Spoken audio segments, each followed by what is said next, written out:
एक शहर में रेशमा अपने परिवार वालों के साथ रहती थी।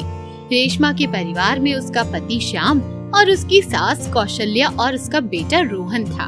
एक दिन रेशमा का बेटा रोहन बोला, माँ, कल मेरे स्कूल के सभी बच्चे पिकनिक पर जा रहे हैं।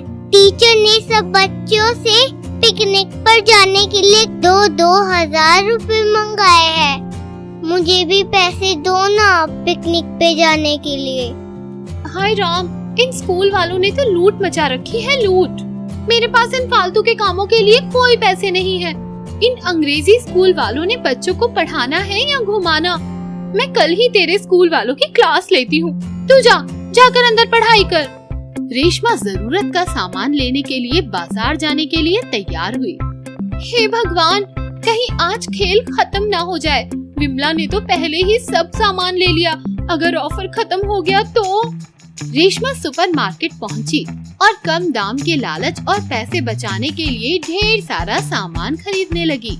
अरे भैया, ये पैक कर दो, और ये वाला भी। हाँ, ये सब्जियाँ और फल भी। हाँ, सब सामान अच्छे से पैक हो गया ना? लगता है बहन जी घर में कोई उत्सव है, तभी तो इतना सारा सामान लिया है आपने। भैया, आप तो बस इन सब का दाम बताओ। बहन जी बस 20,000 रुपए हुए हैं। हाय राम भैया, ये क्या गजब कर रहे हो? सेल में तो सामान सस्ते मिलते हैं। हाँ बहन जी, सस्ते मिलते हैं, लेकिन फ्री के नहीं। मैं सिर्फ 12,000 रुपए दूंगी, उससे 1 रुपया भी ज्यादा नहीं। हाँ, कहे देती हूँ। अरे नहीं बहन जी, इसमें तो मेरा बड़ा नुकसान हो जाएगा।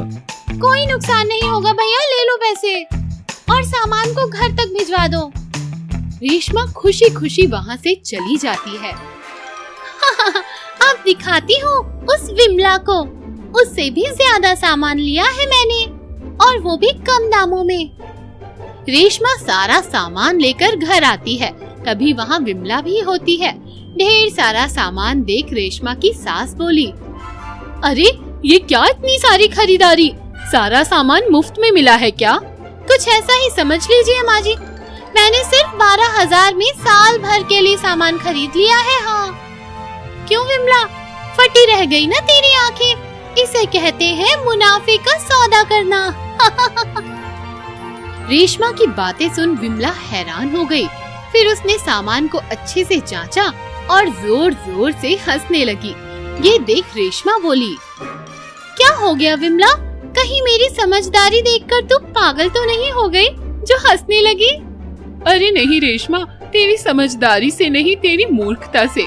ये सब सामान की एक्सपायरी डेट मात्र कुछ ही दिनों की है, उसके बाद सारा सामान खराब हो जाएगा और तेरे पैसे भी बर्बाद। रेशमा की इस बेवकूफी की वजह से सब घर वाले रेशमा पर हंसने लगे और रेशमा को भारी नुकसान उठाना पड़ा, जिससे रेशमा की नींद उड़ गई। हे भगवान, इस महीने तो काफी फिजूल खर्च में मेरे जमा किए हुए पैसे बर्बाद हो गए, लेकिन बस अब मैं 1 रुपया भी फिजूल खर्च नहीं होने दूंगी। अब रेशमा दिन रात और कंजूसी करने लगी और पाई पाई बचाने लगी। बहू, कल रोहन के खेलने से मेरा चश्मा टूट गया। पता नहीं बेटे श्याम के लौटने में और कितने दिन लगेंगे। तू ही मेरा चश्मा बनवा दे। अरे माँ जी, अब चश्मे में फिजूल खर्ची करने का क्या फायदा? वैसे भी आप हर समय घर पर ही तो पड़ी रहती हैं और सारा काम भी मैं ही करती हूँ। अगले महीने जब पैसे होंगे तब चश्मा भी बन जाएगा। अब आप आराम कीजिए। हाँ, अच्छा सुनिए, मैं रोहन को लेने स्कूल जा रही हूँ। आप घर का ख्याल रखिए जब तक मैं आ नहीं जाती। और ये कहकर रेशमा रोहन को लेने स्कूल चली जाती है। माँ, हम रिक्शा कर लेते हैं ना, घर जल्दी पहुँच जाएंगे। रिक्शे का किराया बचाने के चक्कर में रेशमा रोहन के साथ पैदल ही घर के लिए निकल जाती है।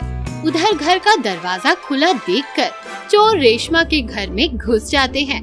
कौशल्या कुछ गिरने की आवाज सुनती है, लेकिन चश्मा टूटने की वजह से उसे कुछ भी साफ नहीं दिखाई देता। कौन है? कौन है? जवाब क्यों नहीं देते? चोर चुपके से सारे जेवर को चुराकर भाग जाते हैं और जब रेशमा घर जाती है तो वो घर में चोरी हुई देख अपना माथा पकड़ लेती है और कहती है, माँ जी, घर में चोरी हो गई और आपने कुछ नहीं किया। आपको दिखाई नहीं देता क्या? चुप कर बहू, ये सब कुछ तेरी हद से ज्यादा कंजूसी और बेवकूफी का नतीजा है। अगर तूने मेरा चश्मा ठीक करा दिया होता तो ये ना होता। रेशमा को अपनी भूल का एहसास होता है। माँ जी, मुझसे भूल हो गई, मुझे माफ कर दीजिए। आज के बाद मैं कभी भी कंजूसी नहीं करूँगी। एक बार की बात है, एक शहर में कोकिला अपने पति और बेटे रोशन के साथ रहा करती थी। वो स्वभाव से थोड़ी चालाक और लालची किस्म की थी।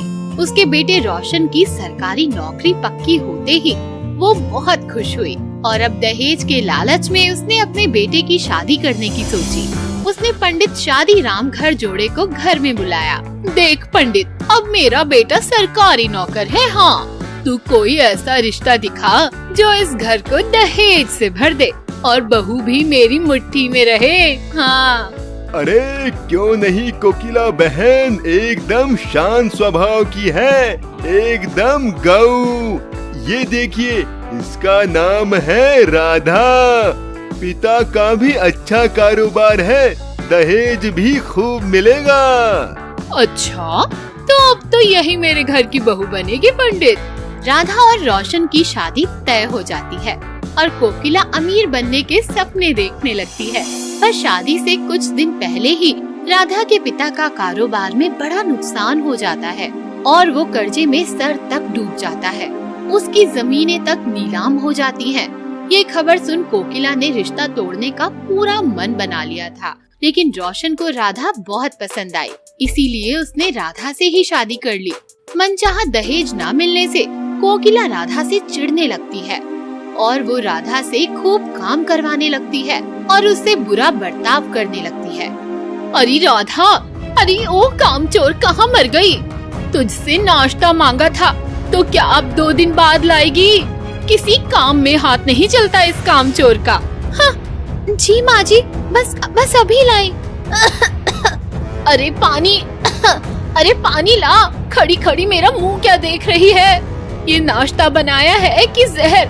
इतना नमक मिर्च, मुझे इतनी जल्दी ऊपर भेजना चाहती है तू? माँ जी, मैंने खुद चखा है, नमक मिर्च तो सब कुछ ठीक था। तो क्या मैं नाटक कर रही हूँ? हाँ, हे भगवान, मेरे तो कर्म फूट गए ऐसी बहू पाकर। अब खड़ी खड़ी मेरा मुंह क्या ताक रही है? जाके कपड़े धो, इतने सारे काम पड़े हैं। अब रोजाना रोशन के ऑफिस जाते ही कोकिला का जुल्म राधा पर दिन ब दिन बढ़ने लगा, पर राधा चुपचाप सब कुछ यूं ही सहन कर लेती। उसने कभी भी अपने पति रोशन से इस बात की शिकायत नहीं की। एक दिन रोशन को ऑफिस के काम से कुछ दिनों के लिए दूसरे शहर जाना पड़ गया। राधा, मैं 1 महीने के लिए बाहर जा रहा हूँ, तुम अपना और माँ का ख्याल रखना। राधा पेट से थी। वो ये बात रोशन को बताती इससे पहले ही रोशन की कंपनी की गाड़ी आई और वो चला गया। अब तो कोकिला का राधा के प्रति बर्ताव और भी बुरा हो चुका था। ज्यादा काम करने की वजह से अब राधा की तबीयत और भी खराब रहने लगी, लेकिन कोकिला को राधा पर जरा भी रहम नहीं आता। अरे वाह, यहाँ महारानी आराम फरमा रही हैं और वहाँ घर का सारा काम पड़ा है। उठो महारानी और जाकर बाजार से आज शाम की दावत के लिए सामान लेकर आओ। शाम को मेरे कुछ खास मेहमान आ रहे हैं घर पर, उनके सामने मेरी नाक नहीं कटनी चाहिए, समझी? बीमार राधा बाजार चली गई और चक्कर खाकर बेहोश हो गई। बाजार में राधा के बाबूजी ने राधा को इस हालत में देखा और उसे अपने घर ले गए। काफी देर जब राधा वापस नहीं आई तो कोकिला बाजार गई, जहाँ उसने एक ड्रामा करने वाली लड़की रमा को देखा, जिसकी शक्ल हूबहू राधा से मिलती थी। कोकिला उसे राधा समझकर खरी खोटी सुनाने लगी। अरे वाह, ये देखो महारानी यहाँ नौटंकी कर रही हैं और घर में तबीयत खराब होने का बहाना। चल घर, आज मैं तुझे अच्छा सबक सिखाती हूँ। रमा के पास भी रहने के लिए कोई ठिकाना नहीं था, इसीलिए वो कोकिला के साथ चली गई। घर पर उसे राधा के बारे में सब कुछ पता चला कि उसकी सास उस पर खूब अत्याचार करती है। जब उसने अपनी शक्ल वाली लड़की की तस्वीर देखी, अब रमा ने कोकिला को सबक सिखाने की ठान ली। रात में कोकिला की बिगड़ी हुई दोस्त खाने पर आई। अरे ओ कामचोर, कहाँ मर गई? जा खाना लेकर आ। रमा ने जानबूझकर खराब खाना बनाया और जहर सा तीखा खाना खाकर सभी कोकिला को भला बुरा कहने लगी और कोकिला की खूब इंसल्ट हुई और रमा जोर जोर से इस पर हंसने लगी। कोकिला आग बबूला हो गई और उसने रमा पर हाथ उठाया तो रमा ने कोकिला को उल्टा अच्छा सबक सिखाया। अपनी बहू का बदला तेवर देख अब कोकिला रमा से डरने लगी और धीरे धीरे उसे परेशान करना बंद कर दिया। कुछ ही दिन में रोशन भी घर लौट आया। रमा के बदले रवैये को देख रोशन भी हैरान था। तभी वो राधा अपने पिताजी के साथ आई। वहाँ सभी रमा को देखकर एकदम हैरान रह गए। तब रमा ने रोशन को उसकी माँ की सारी सच्चाई बताई। इसके बाद कोकिला को अपनी गलती का एहसास हुआ और उसने रोशन और राधा से माफी मांगी और अब कोकिला, राधा और उसके बच्चे का अच्छे से ख्याल रखने लगी और हमशक्ल रमा की वजह से अब राधा की जिंदगी खुशहाल हो गई।